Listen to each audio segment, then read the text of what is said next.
Today we'll discuss about enteral feeding, especially in lactose intolerance and chronic diarrhea condition. So एक article है that's not related to this lecture, but ये I was just reading this research article को मैं देख रहा था तो इसमें ये है कि this research is showing कि that अगर आप जो है in diabetic patients अगर आप before meal अगर आप fat लेते हैं that will also reduce इसकी वजह से आपका जो blood glucose level है that will maintain the blood glucose level and it will इसकी वजह से जो आपका इसका जो फैक्ट है that is similar to fiber content ऐसे है कि ये फाइबर भी आपके जो ब्लड ग्लूकोज लेवल है उसको रैपिडली इंक्रीज नहीं करता आपके तो इसी तरह से अगर आप फैट जो पहले दे देंगे उसके बाद आप बाकी कार्बोहाइड्रेट वाला चाहे मील ले रहे हैं उससे भी आपका जो है ना ग्लूकोज लेवल है वो इतना रैपिडली इंक्रीज नहीं करता। तो आपने इसको आर्टिकल को गो थ्रू करना है, हम नेक्स्ट टाइम इसको डिस्कस करेंगे। विल डिस्कस ऑन मैकेनिज्म सेशली कि इवन जैसे कि लास्ट क्लास में हम डिस्कस कर रहे थे फैट रिलीज गैस्ट्रिक एम्प्टिंग, तो इसके अंदर मैकेनिज्म एक्सप्लेन किया हुआ है how it's link to with diabetes. तो आपने इस चीज को जो है ना इस आर्टिकल को देखना है और इसका मैकेनिज्म को देख के आना है। तो हम मैकेनिज्म ऑफ एक्शन पे कौन कौन से मैकेनिज्म हो रहे हैं उसके ऊपर हम डिस्कस करेंगे कैसे होता है ये सब। ठीक है, तो आप ये इसको रिव्यू करिएगा एक दफा और हम इसके ऊपर नेक्स्ट क्लास में हम डिस्कशन करेंगे। चलिए आज हम डिस्कस करेंगे about chronic diarrhea and lactose intolerance. We'll discuss about just little bit about MNT and then essential formulas and then case study. यहाँ पे you can see अगर आप यहाँ पे आपको देखें हैरिस बैंडिंग क्वेश्चन जो है ये 1918 में फर्स्ट टाइम इसको डेवलप किया गया हैरिस बैंडिंग क्वेश्चन को एंड देन इसको अपडेट किया गया रिवाइज किया गया 1984 में लेकिन still we are using 1919 equation क्योंकि बाद में ये कहा गया कि 1919 वाली ज़्यादा ऑथेंटिक है उससे ज़्यादा अच्छी कैलकुलेशन जो एनर्जी कैलकुलेशन वो ज़्यादा अच्छी करती है although there is no big difference between these two questions. अगर आप कैलकुलेट करेंगे तो there will be no big difference. आप इनसे कैलकुलेट करके देखिएगा आपको थोड़ा आइडिया हो जाएगा। इन दोनों में इतना ज़्यादा डिफरेंस नहीं है लेकिन स्टिल इट्स कंसीडर के जो 1919 वाली है ये ज़्यादा ऑथेंटिक। फिजिकल एक्टिविटी लेवल्स अभी दो चीज़ें हैं एक एक्टिविटी फैक्टर है और एक फिजिकल एक्टिविटी लेवल्स है। ये आप देखिएगा I have recorded a lecture on it how to make a diet plan that's a part in part 1 I have explain it the difference between activity factor and physical activity level and then how we calculate activity factor through physical activity level. So what formula we use, I'll explain it in that part. तो मैं आपके साथ link share कर दूंगा इस चीज का आप उसके थ्रू जाके देख सकते हैं फर्स्ट पार्ट उसके अंदर इसको एक्सप्लेन किया हुआ है फिजिकल एक्टिविटी लेवल्स क्योंकि जैसे 1.9 तक जा रहा है तो एक्चुअली हम एक्टिविटी फैक्टर तो मैक्सिमम 1.4 तक लेते हैं ना हम इससे ज्यादा नहीं जाते हम कहते हैं मैक्सिमम तो यहाँ पे 1.9 है तो क्या हम 1.9 यूज करेंगे नहीं तो इसके लिए आपको देखना है part 1 of how to make diet plan just go on YouTube और ऑन जाएंगे आप गूगल पे तो आप जस्ट लिखिएगा how to make diet plan dieting magics so you will find a video part 1 का आपने देखना है पार्ट 1 के अंदर इसको एक्सप्लेन किया हुआ है फिजिकल एक्टिविटी लेवल और एक्टिविटी फैक्टर्स इन सारी चीजों को एक्सप्लेन किया हुआ है।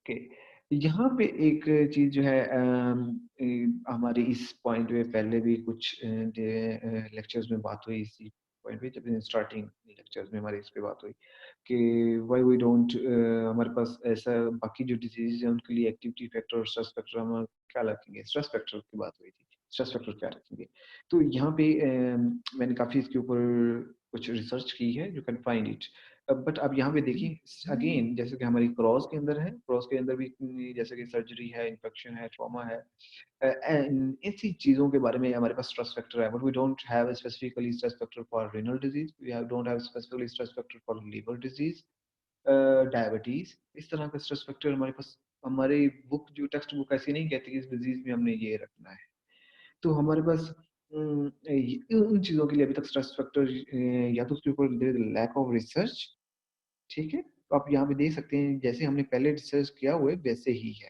कि आपके जो है बाकी चीजों के बारे में इतना नहीं है तो आपको मैंने इसका लिंक भी शेयर कर दिया है आप इसको भी देख सकते हैं। बाकी इस चीज़ को फीवर फैक्टर जो है इसको हमने डिस्कस कर लिया हुआ है कि जब इन केस ऑफ जब जैसे आपका टेम्परेचर राइज करता है एवर 1 डिग्री सेंटीग्रेड राइजिंग, तो 13% ऑफ योर आप जो है रेस्टिंग एनर्जी एक्सपेंडिचर का 13% उसके अंदर ऐड करेंगे। ये केस स्टडी है, पेशेंट है जो कि that is diagnosed with chronic diarrhoea and lactose intolerance की वजह से है। उसका वेट हाइट एंथ्रोपोमेट्रिक डाटा दिया हुआ है इसके अंदर। तो आपने एक ब्लेंडराइज्ड एंजियोपेडिन बनानी है और फार्मूला सेलेक्ट करना है।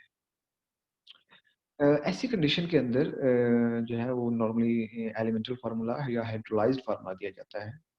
That is individual amino acids that are already pre digested होते हैं, एमसीटीज देते हैं, मीडियम चेन ट्राइग्लिसराइड्स, क्योंकि we know that don't need any digestion, that is a quick source of energy, और जो कि डायरेक्टली जो है ये आपके through portal vein transfer to your liver.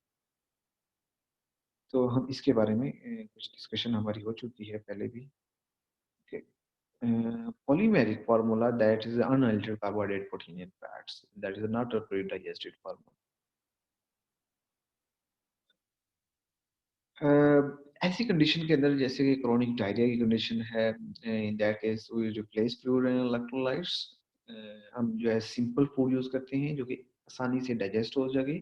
Whole grains, apples, bananas and rice ये इस्तेमाल किए जाते हैं नॉर्मली। इन चीज़ों का हम इस्तेमाल करते हैं फर्स्ट फ्यू डेज में, जो कि आराम से इजीली डाइजेस्ट हो जाए। फ्लैक्स सीड, चिया सीड इस्तेमाल किए जा सकते हैं।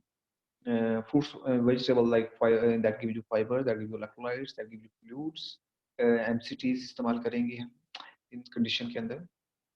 यहाँ पे आप देखेंगे लो रेजिड्यू डाइट। लो रेजिड्यू डाइट आपने इसके बारे में डाइटेटिक्स में डिटेल में पढ़ा होगा, आप इसको जस्ट रिव्यू करेंगे। इस कंडीशन के अंदर लो रेजिड्यू डाइट के अंदर लो रेजिड्यू डाइट जो है दी जाती है जैसे कि कंडीशन लाइक आपके जो है गैस्ट्रिक सर्जरी हुई है, एलियोस्टोमी की कंडीशन है, कोलोस्टोमी की है, अब डाइजेस्टिव सर्जरी कंडीशन में आप लो रेजिड्यू डाइट देते हैं। इसके अलावा जो है अगर अल्सरेटिव कोलाइटिस आईबीडी की कंडीशन है, इन्फ्लेमेटरी बाउल डिजीज की कंडीशन है, दैट केस भी हम लो रेजिड्यू डाइट दे रहे होते हैं। अब इशू इज कि लो रेजिड्यू डाइट के अंदर हम फाइबर कम देते हैं। रेज़िड्यू मीन कि ऐसी चीज़ जो आप खाएँ तो उसका जो अनडाइजेस्टेड पार्ट है जो आपके स्टमक में रह जाता है, उसकी वज़ह से कॉम्प्लिकेशंस आ सकती हैं। तो हमने ऐसी चीज़ नहीं देनी जिसकी वज़ह से कोई भी रेज़िड्यू आपकी रह जाए, आपके जीआई ट्रैक्ट में रह जाए। तो आपने क्या करना है, लैक्टोज़ दे सकते हैं, लेकिन लैक्टोज़ कितना देना है, 6 टू 12 ग्राम। इवन कि लैक्टोज़ मैलअब्सॉर्प्शन की कंडीशन है, तो लैक्टोज़ इंटॉलरेंस का जो पेशेंट है, वो 6 टू 12 ग्राम तक टॉलरेट कर जाता है। तो इट मीन्स आप 1 ग्राम में 1 कप में 1 कप जो हम मिल्क कंज़्यूम कर रहे हैं उसके अंदर लैक्टोज़ होता है वो 12 ग्राम तक ही होता है। तो इट मीन्स 1 कप जो है वो टॉलरेट कर सकता है, but vary from individual to individual. ऐसा नहीं है कि हर पेशेंट जो है लैक्टोज़ इंटॉलरेंस का वो टॉलरेट कर जाता है, ऐसा बिल्कुल नहीं है। कुछ जो है मैक्सिमम जो है वो इसको टॉलरेट कर जाते हैं 1 कप तक। फाइबर आप 20 ग्राम से ज़्यादा नहीं देंगे। जब आप लो रेज़िड्यू डाइट की बात करते हैं, जब ऐसे लोगों की बात करते हैं जिनके जो कि ज़्यादा ऐसी चीज़ों को टॉलरेट नहीं कर पाते, जिसकी वजह से कॉम्प्लिकेशन आ सकती हैं। The fibre remain in the stomach for a long time, then fermentation can occur and can lead to gas production and abdominal cramping, abdominal pain. So ऐसी कंडीशन आ सकती हैं। तो फाइबर ज़्यादा नहीं देना हमने। आप जो है 10 टू 15 ग्राम तक फाइबर देंगी तो ये बेनिफिशियल है उनके लिए, जीआईटी इश्यूज़ को बेहतर करेगा। लेकिन आपने अगर इससे ज़्यादा नहीं करना। रेजिस्टेंट स्टार्च जैसे कि रेजिस्टेंट स्टार्च जैसे कि रैफिनोज हैं और स्टैचियोज है, ये स्टार्च जो है हम जो कि लेग्यूम्स में मौजूद होती है। ये असल में जब डायरिया होता है हम जो है ये चीज़ें लेग्यूम रेजिस्टेंट स्टार्च देते हैं, ये फाइबर की तरह ही है, सोलुबल फाइबर की तरह।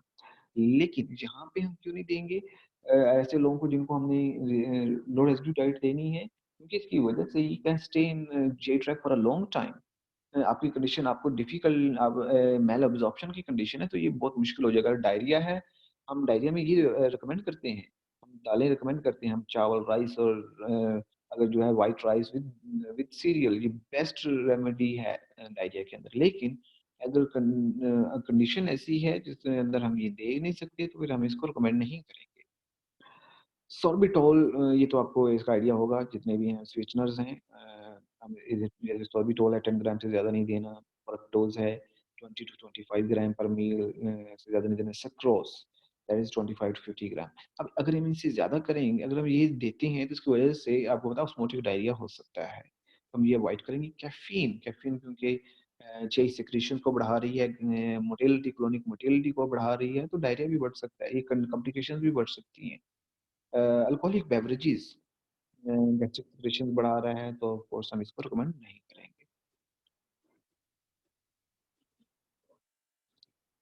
लैक्टोज इंटॉलरेंस में लैक्टेज डेफिशिएंसी होती है, और लैक्टोज जो है नॉर्मली हाइड्रोलाइज होता है, it's converted into lactose and glucose in small intestine में आपके लैक्टेज एंजाइम की मदद से। और अगर जो है लैक्टेज एंजाइम की डेफिशिएंसी है, तो पोलन में क्या होगा, बैक्टीरिया जो है इसको फर्मेंट करेगा, और लैक्टोज को फर्मेंट कर सकता है सैचुरेटेड आपके जो शॉर्ट चेन फैटी एसिड्स में कन्वर्ट कर सकता है।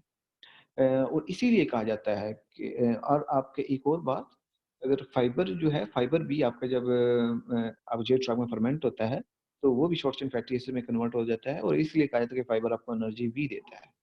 तो ये कहा जाता है ना कि fibre provides you energy about 2 to 3 kilo cal. तो ये जो फाइबर, वो इसी वजह से कहा जाता है कि क्योंकि फाइबर कैन बी फर्मेंटेड इन जो जेट ट्रैक बाय बैक्टीरिया। तो जब फाइबर फर्मेंट होता है, तो उस कंडीशन में वो एनर्जी प्रोवाइड जो से शॉर्ट चेन फैटी एसिड्स बनते हैं, तो वो एनर्जी दे रहे होते हैं। तो इसलिए कहा जाता है कि फाइबर आपको एनर्जी भी देता है। गैसेस प्रोडक्शन जो है, लाइक कार्बन डाइऑक्साइड जो है और हाइड्रोजन गैस प्रोड्यूस हो सकती है, तो इस वजह से जो है वो एब्डोमिनल पेन और एब्डोमिनल क्रैम्पिंग जो है वो हो सकती है। अम, इसकी वजह से लैक्टोज जो है मे एक्ट ऑस्मोटिकली आल्सो। इसकी वजह से जो है वो ऑस्मोटिक डायरिया हो सकता है यहाँ पे। इसके बैक्टीरियल फर्मेंटेशन की हमने बात की, उसको फर्मेंटेशन की वजह से क्लॉटिंग हो सकती है, फ्लैचुलेंस और क्रैम्पिंग कंडीशन हो सकती है। चलें, just let's take a break just of 2 to 3 minutes. उसके बाद हम स्टार्ट करते हैं, जैसे ये, ठीक है।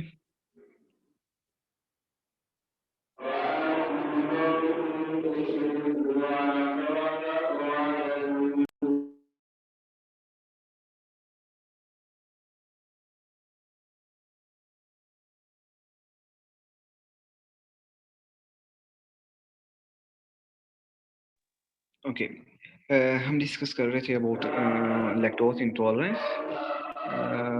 लैक्टोज इंटॉलरेंस में जैसे कि हमने कहा लैक्टेज डेफिशिएंसी होती है, और उसकी वजह से जो है लैक्टोज जो है वो हाइड्रोलाइज नहीं होता लैक्टेज डेफिशिएंसी की वजह से into lactose and glucose, and other result जो है it's fermented bye it's fermented by bacteria, और इसकी वजह से ये शॉर्ट चेन फैटी एसिड में कन्वर्ट हो जाते हैं, and as a result gas like carbon dioxide and hydrogen gas are also produced, और जिसकी वजह से abdominal पेन और cramping हो सकती है। इसके बाद जो है will also restrict milk, because milk जो है इसके अंदर आपके मिल्क के अंदर लैक्टोज है, बट हमें जो कैल्शियम और विटामिन डी भी चाहिए, तो हम ऐसी कंडीशन में हम कैल्शियम और विटामिन डी सप्लीमेंट्स लिए जा सकते हैं इस कंडीशन में। सो बहुत से पेशेंट्स हमने जैसे बात की टॉलरेट कर जाती हैं 6 to 12 ग्राम ऑफ लैक्टोज, जब आप स्पेशली जब आप जो है मिल्क के साथ कंज्यूम करें, तो वो 6 to 12 ग्राम जो है वो लैक्टोज टॉलरेट कर सकते हैं। योगर्ट को टॉलरेट कर देते हैं। योगर्ट जो है क्योंकि that contain enzyme that is the microbial glycosidase enzyme, ठीक है। So this enzyme that is the microbial glycosidase enzyme, ये जो माइक्रोबियल ग्लाइकोसाइडेज एंजाइम है that actually facilitate lactose digestion in intestine. तो अगर आप योगर्ट ले रहे हैं, तो ये आपको that will can be tolerated by lactose intolerant person, so yoghurt can be given, लेकिन फ्रोजन योगर्ट नहीं दे सकते, क्योंकि फ्रोजन योगर्ट एंजाइम जो है microbial glycosidase that enzyme is sensitive to freezing, ठीक है। तो जब आप अगर फ्रोजन योगर्ट ले रहे हैं, तो उस टाइम पे ये एंजाइम जो है might be this enzyme will be inactive, it will not work. तो आप जो योगर्ट वैसे ले सकती हैं due to this enzyme microbial glycosidase enzyme, It will facilitate in lactose digestion. Okay, अब इसके अंदर जो है कुछ फार्मूलाज हैं जो कि मेलअब्जॉर्प्शन फार्मूलाज जो है हम इसके अंदर देंगे, दी जा सकते हैं। और उसके अंदर जो है हाइड्रोलाइज्ड प्रोटीन, जैसे हाइड्रोलाइज्ड मैक्रोन्यूट्रिएंट्स होते हैं उसमें, proteins and amino acids, hydrolysed proteins होते हैं, मीडियम चेन ट्राइग्लिसराइड्स होते हैं, that aids in digestion and absorption. So आप जो है ये वाले हाइड्रोलाइज्ड फार्मूलाज हम रिकमेंड करेंगे। ये जो कुछ फार्मूलाज दिए हुए हैं यहाँ पे, इसके पेप्टामिन है, इसके वाइटल है, व्योनेक्स है, डिफरेंट कंपनीज के जो नेस्ले और एबट के ये फार्मूलाज हैं, इनको आप रिकमेंड कर सकते हैं। ये कुछ डिटेल्स हैं उनकी, आप इन लिंक्स के थ्रू इन फार्मूलाज को देख सकते हैं, फाइंड कर सकते हैं, उनकी डिटेल्स, उनके कौन कौन से उसके अंदर जो है मैक्रोन्यूट्रिएंट्स कौन से अवेलेबल हैं जो कि इस डिजीज से रिलेटेड में, इस पेशेंट से रिलेटेड हमें कौन सा सुटेबल रहेगा हमारे लिए, वो आप रिकमेंड कर सकते हैं इसमें। ठीक है। So it was all about today's lecture।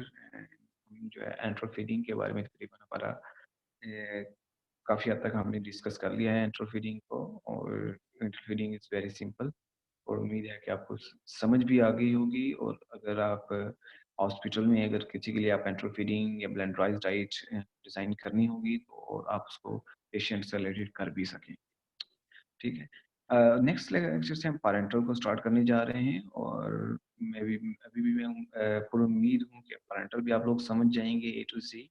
Parental formulas, parenteral calculation कैसे करनी है, उसको डिटेल में हम डिस्कस करेंगे, और वो भी आप समझ जाएंगे। टाइम लगेगा कुछ, लेकिन आपको समझ उसके भी आ जाएगी। इसके साथ केस स्टडीज जो हम डिस्कस करने जा रहे हैं, हमारे जैसे ही हमारे सिलेबस एंड होगा, क्योंकि हमारे पास लेक्चर्स जो हैं वो 3 से 4 लेक्चर्स और होंगे। कोविड-19 पे हम लेक्चर्स करेंगे, लेकिन वो बाद में होंगे। जो हमारे पहला सिलेबस एंड हो जाएगा उसके बाद हम कोविड-19 पे जाएंगे। तो जैसे ही हमारा सिलेबस एंड होगा उसके बाद हम जो आपके असाइनमेंट्स जो आप अपलोड कर रहे हैं केस स्टडीज, उसको मैं चेक करूँगा वन बाय वन। एक ग्रुप एक दिन में जो है, एक ग्रुप या एक या 2 क्लासेस में एक ग्रुप का हो सकता है। ये आपके जो है जितने भी असाइनमेंट्स हैं, वो अगर एक ग्रुप का स्टार्ट किया तो सारी जो असाइनमेंट्स हैं ए टू ज़ेड उनको मैं चेक कर लूँगा एक दिन। इस तरह हर ग्रुप की चेक होती जाएँगी। और हमारे पास क्योंकि टाइम है, हमारे पास जुलाई तक, हम उस टाइम पे आपके असाइनमेंट्स भी चेक हो जाएंगी हर क्लास में, उसी क्लास में। फिर उसके बाद हम प्रेजेंटेशंस भी हम इसके अंदर करेंगे। प्रेजेंटेशन के साथ एक असाइनमेंट भी आपको देनी है, वो भी हम करेंगे। और 5% की होगी वो असाइनमेंट, टर्निटिन पे होगी, वो भी करेंगे। और इसके साथ हम कुछ रिवीजन भी कर लेंगे। रिवीजन लाइक इन सेंस कि आपको कोई टॉपिक दे दिया जाएगा एक लेक्चर ओरल टेस्ट के लिए, तो आपको उसको वो प्रिपेयर करना होगा, और नेक्स्ट क्लास में मैं उसके बारे में कुछ सुन लिया करूँगा कुछ स्टूडेंट्स से, 10 से 15 स्टूडेंट, जितना हमारे पास टाइम बचेगा प्रेजेंटेशन के बाद और जो हमारे डिस्कशन है उसके बाद, जो हमने केस स्टडीज कर रहे हैं उसके बाद जो हमारे पास टाइम बचेगा वो हम इस पे लगाएंगे। ठीक है, चलिए। आपका क्वेश्चन होगा तो आप क्वेश्चन पूछें। आज वैसे आज है जुमा है, तो जुमे का टाइम है, आपने नमाज पढ़ना होगी। ओके, चलिए।